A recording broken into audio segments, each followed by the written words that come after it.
Hi friends, ಎಲ್ಲರಿಗೂ ನಮಸ್ಕಾರ. Welcome to ಸಂತೃಪ್ತಿ ಕಿಚನ್. ನಾನಿವತ್ತು ತುಂಬ ರುಚಿಯಾಗಿರುವಂತಹ ಹಾಗೆ ತುಂಬ ಸುಲಭವಾಗಿ ಮಾಡುವಂತಹ ಒಂದು ರೆಸಿಪಿ ಜೊತೆ ಬಂದಿದ್ದೀನಿ.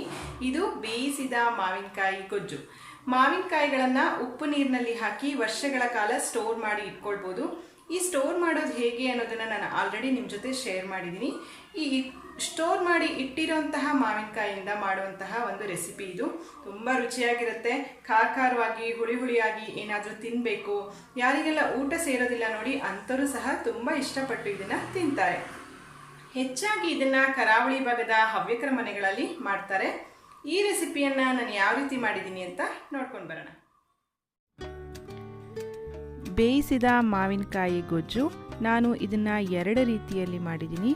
ಒಂದು ಮೊಸರು ಹಾಕಿ ಇನ್ನೊಂದು ಹಾಕದೆ ಹಾಗೆ ಮಾಡಿರುವಂತಹ ಎರಡು ರೀತಿಯ ಮಾವಿನಕಾಯಿ ಗೊಜ್ಜುಗಳನ್ನು ನಾನು ಒಂದೇ ವಿಡಿಯೋದಲ್ಲಿ ನಿಮಗೆ ಇವತ್ತು ತೋರಿಸ್ಕೊಡ್ತಾ ಇದ್ದೀನಿ.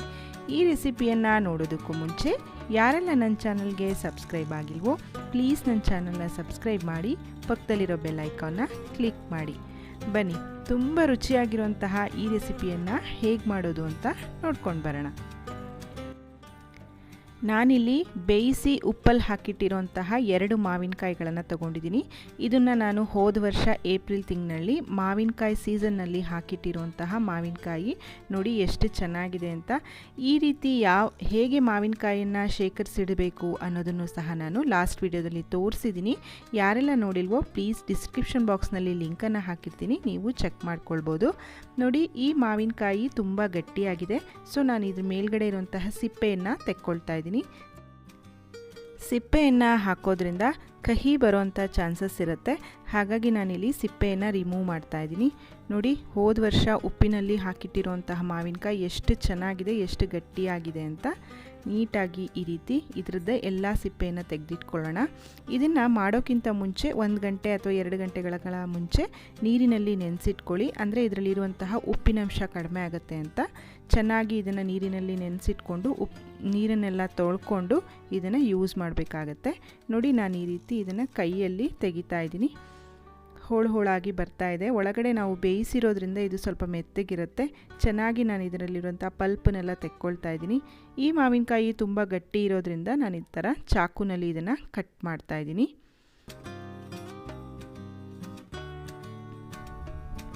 ಇದಕ್ಕೆ ಮಾವಿನಕಾಯಿ ಗೊಜ್ಜು, ಬೇಸಿಕ್ಕಿ ಮಾವಿನಕಾಯಿ ಗೊಜ್ಜು, ಕೊಸ್ಕಾಯಿ ಗೊಜ್ಜು ಅಂತ ಹಲವಾರು ರೀತಿಯಲ್ಲಿ ಕರೀತಾರೆ. ಸಾಮಾನ್ಯವಾಗಿ ಇದು ಕರಾವಳಿ ಹವ್ಯಕರಲ್ಲಿ ಹೆಚ್ಚಾಗಿ ಮಾಡುವಂತಹ ಅಡಿಗೆ. ನಾನು ಇದನ್ನು ಒಂದು ಮಿಕ್ಸರ್ ಜಾರ್ಗೆ ಹಾಕ್ಕೊಂಡು ಸ್ವಲ್ಪ ಪೇಸ್ಟ್ ಮಾಡ್ಕೊಳ್ತಾ ಇದ್ದೀನಿ. ನಿಮಗೆ ಮಾವಿನಕಾಯಿ ತುಂಬ ಮೆದು ಇದೆ ಅಂತಂದರೆ ಈ ಸ್ಟೆಪ್ನ ಸ್ಕಿಪ್ ಮಾಡ್ಕೊಳ್ಬೋದು. ಇಲ್ಲಿ ಗಟ್ಟಿ ಇರೋದ್ರಿಂದ ನಾನು ಪೇಸ್ಟ್ ಮಾಡ್ಕೊಂಡಿದ್ದೀನಿ. ಈಗ ಕಡಾಯಿಗೆ ಒಂದು 4 ಚಮಚದಷ್ಟು ಕೊಬ್ಬರಿ ಎಣ್ಣೆಯನ್ನು ಆ್ಯಡ್ ಮಾಡ್ಕೊಳ್ತಾ ಇದ್ದೀನಿ. ಈ ಅಡುಗೆಗೆ ಕೊಬ್ಬರಿ ಎಣ್ಣೆ ತುಂಬ ರುಚಿಯಾಗಿರುತ್ತೆ. ಕೊಬ್ಬರಿ ಎಣ್ಣೆ ಇಷ್ಟ ಆಗದೇ ಇರೋರು ನೀವು ಅಡುಗೆಗೆ ಯೂಸ್ ಮಾಡುವಂತಹ ಎಣ್ಣೆಯನ್ನು ಹಾಕ್ಕೊಳ್ಬೋದು. ಈಗ ಒಗ್ಗರಣೆಗೆ ಸಾಸಿವೆ, ಉದ್ದಿನಬೇಳೆ ಮತ್ತು ನಾನು ಬೆಳ್ಳುಳ್ಳಿ ಹೆಸರುಗಳನ್ನು ಹಾಕ್ಕೊಳ್ತಾ ಇದ್ದೀನಿ. ಬೆಳ್ಳುಳ್ಳಿ ತಿನ್ನದೇ ಇರೋರು ಇಲ್ಲಿ ಇಂಗನ್ನು ಸಹ ಯೂಸ್ ಮಾಡ್ಕೊಳ್ಬೋದು. ಚೆನ್ನಾಗಿ ಕೊಬ್ಬರಿ ಎಣ್ಣೆಯಲ್ಲಿ ಒಗ್ಗರಣೆ ಚೆನ್ನಾಗಿ ಫ್ರೈ ಆಗಬೇಕು. ಈ ಅಡುಗೆಗೆ ಒಗ್ಗರಣೆ ತುಂಬ ಇಂಪಾರ್ಟೆಂಟ್. ತುಂಬ ಈಸಿಯಾಗಿ ಮಾಡ್ಬೋದು. ಬಾಯಿ ರುಚಿ ಹಾಳಾಗಿದೆ, ಊಟ ಸೇರ್ತಾ ಇಲ್ಲ ಅನ್ನುವಾಗ ಒಂದು ರುಚಿಯಾಗಿರುವಂತಹ ಅಡುಗೆ ಅಂತ ಹೇಳ್ಬೋದು ಫ್ರೆಂಡ್ಸ್. ಈ ರೀತಿ ಉಪ್ಪಲ್ಲಿ ಹಾಕಿಟ್ಟಿರೋಂತಹ ಮಾವಿನಕಾಯಿಗಳು ಇದ್ದರೆ ತಕ್ಷಣವಾಗಿ ತರಕಾರಿ ಇಲ್ಲ ಅಂತಂದಾಗ ನಾವು ಈ ರೀತಿಯ ಅಡುಗೆಗಳನ್ನು ಮಾಡ್ಕೊಳ್ಬೋದು. ತುಂಬ ರುಚಿಯಾಗಿರುತ್ತೆ. ನೆನೆಸ್ಕೊಂಡ್ರೆ ಬಾಯಲ್ಲೆಲ್ಲ ನೀರು ಬರುತ್ತೆ. ಊಟ ಸೇರದೇ ಇರೋರು ಸಹ ಹೆಚ್ಚಿಗೆ ಊಟ ಮಾಡ್ತಾರೆ ಈ ರೀತಿ ರೆಸಿಪಿ ಇದ್ದರೆ. ಇಲ್ಲಿ ಬೆಳ್ಳುಳ್ಳಿ ಚೆನ್ನಾಗಿ ಎಣ್ಣೆಯಲ್ಲಿ ಫ್ರೈ ಆಗ್ತಾ ಇದೆ. ಎಣ್ಣೆಯಲ್ಲಿ ಬೆಳ್ಳುಳ್ಳಿ ಚೆನ್ನಾಗಿ ಫ್ರೈ ಆದಮೇಲೆ ನಾನು ಕರಿಬೇವಿನ ಸೊಪ್ಪನ್ನು ಇದಕ್ಕೆ ಆ್ಯಡ್ ಮಾಡ್ಕೊಳ್ತಾ ಇದ್ದೀನಿ. ಈ ಉಪ್ಪಲ್ಲಿ ಹಾಕಿರೋ ಮಾವಿನಕಾಯಿನಲ್ಲಿ ಹಲವಾರು ರೀತಿಯ ರೆಸಿಪಿಗಳನ್ನು ಮಾಡ್ತಾರೆ. ನಾನು ಮುಂದಿನ ವಿಡಿಯೋಗಳಲ್ಲಿ ನಿಮ್ಗೆ ಅದನ್ನೆಲ್ಲ ತೋರಿಸ್ಕೊಡ್ತೀನಿ. ನಾನು ಹಸಿಮೆಣಸಿನ್ಕಾಯಿನ ಇಲ್ಲಿ ಪೇಸ್ಟ್ ಮಾಡಿ ಇಟ್ಕೊಂಡಿದ್ದೀನಿ. ನಾನೊಂದು 10ರಿಂದ 12 ಹಸಿಮೆಣಸಿನ್ಕಾಯಿಗಳನ್ನು ಈ ರೀತಿ ಪೇಸ್ಟ್ ಮಾಡಿ ತರಿಯಾಗಿ ಪೇಸ್ಟ್ ಮಾಡಿ ಇಟ್ಕೊಂಡಿದ್ದೀನಿ. ಇದನ್ನು ಸಹ ನಾನು ಒಗ್ಗರಣೆಗೆ ಆ್ಯಡ್ ಮಾಡಿ ಘಾಟಿನ ಪರಿಮಳ ಹೋಗೋ ತನಕ 1-3 ಮಿನಿಟ್ಸ್ ಫ್ರೈ ಮಾಡ್ಕೊತೀನಿ. ಫ್ರೈ ಮಾಡ್ಕೊಂಡ್ಮೇಲೆ ನಾನು ಪೇಸ್ಟ್ ಮಾಡ್ಕೊಂಡಿರುವಂತಹ ಮಾವಿನಕಾಯಿ ಪಲ್ಪನ್ನು ಇಲ್ಲಿ ಹಾಕ್ತಾಯಿದ್ದೀನಿ. ಇಲ್ಲಿ ಹಸಿಮೆಣಸಿನ ಬದಲಾಗಿ ಸೂಜಿ ಮೆಣಸು ಅಥವಾ ಸಣ್ಣ ಮೆಣಸು ಅಂತ ಅದು ಸಿಗುತ್ತೆ. ಅದು ತುಂಬ ರುಚಿಯಾಗಿರುತ್ತೆ. ನನ್ನ ಹತ್ರ ಅದಿರಲಿಲ್ಲ, ಸೊ ನಾನು ಹಸಿಮೆಣಸಿನಕಾಯಿನೇ ಹಾಕಿದ್ದೀನಿ. ಅದು ಹಾಕೋದ್ರಿಂದ ಸಹ ಇದರ ರುಚಿ ಡಬಲ್ ಆಗುತ್ತೆ. ನಿಮ್ಮ ಹತ್ರ ಇದ್ದರೆ ಖಂಡಿತ ನೀವು ಅದನ್ನು ಟ್ರೈ ಮಾಡ್ಬೋದು. ನೋಡಿ, ಒಗ್ಗರಣೆಯಲ್ಲಿ ಇದು ಸಹ ಹಸಿ ವಾಸನೆ ಹೋಗೋ ತನಕ 1-2-3 ಮಿನಿಟ್ಸ್ ಮಾವಿನಕಾಯಿ ಪಲ್ಪನ್ನು ಹಾಕಿ ಫ್ರೈ ಮಾಡ್ಕೊಳ್ಳಿ. ನೋಡಿ, ಇದನ್ನು ಹೀಗೆ ಸಹ ಸರ್ವ್ ಮಾಡ್ಬೋದು. ಇದನ್ನು ಮಂದಣ ಗೊಜ್ಜು ಅಂತ ಸಹ ಕರೀತಾರೆ. ತುಂಬ ಅಂದರೆ ತುಂಬ ರುಚಿಯಾಗಿರುತ್ತೆ. ನಾನು ಇದರಲ್ಲಿ ಒಂದು ಅರ್ಧ ಭಾಗವನ್ನು ತೆಗೆದಿಟ್ಕೊಳ್ತಾ ಇದ್ದೀನಿ. ಇದು ಸ್ವಲ್ಪ ತಣ್ಣಗಾಗಲಿ. ಇದನ್ನೇ ಹೀಗೆ ಸಹ ಸರ್ವ್ ಮಾಡಿದ್ರೆ ಇದು ಒಂಥರ ಮಾವಿನಕಾಯಿ ಗೊಜ್ಜಾಗುತ್ತೆ.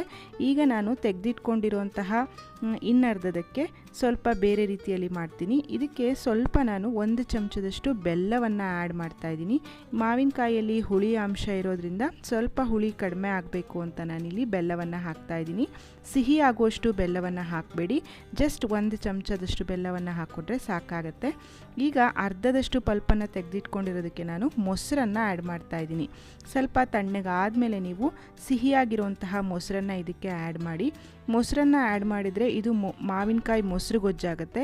ಇದು ಸಹ ತುಂಬ ರುಚಿಯಾಗಿ ಇರುತ್ತೆ ಊಟ ಮಾಡೋದಕ್ಕೆ.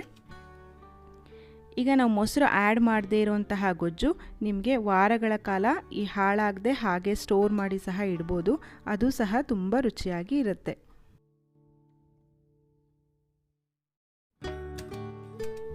ಈ ಮಾವಿನಕಾಯಿ ಗೊಜ್ಜಿಗೆ ಉಪ್ಪನ್ನು ಸೇರಿಸುವಂತಹ ಅಗತ್ಯ ಇಲ್ಲ. ಇದು ಉಪ್ಪಿನಲ್ಲೇ ಹಾಕಿಟ್ಟಿರುವಂತಹ ಮಾವಿನಕಾಯಿ ಗೊಜ್ಜಾಗಿರೋದ್ರಿಂದ ಇದರಲ್ಲೇ ಉಪ್ಪಿನಂಶ ಇರುತ್ತೆ.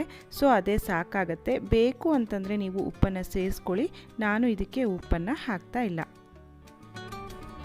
2 ರೀತಿಯ ರುಚಿಯಾಗಿರುವಂತಹ ಮಾವಿನಕಾಯಿ ಗೊಜ್ಜುಗಳು ತಯಾರಾಗಿದೆ.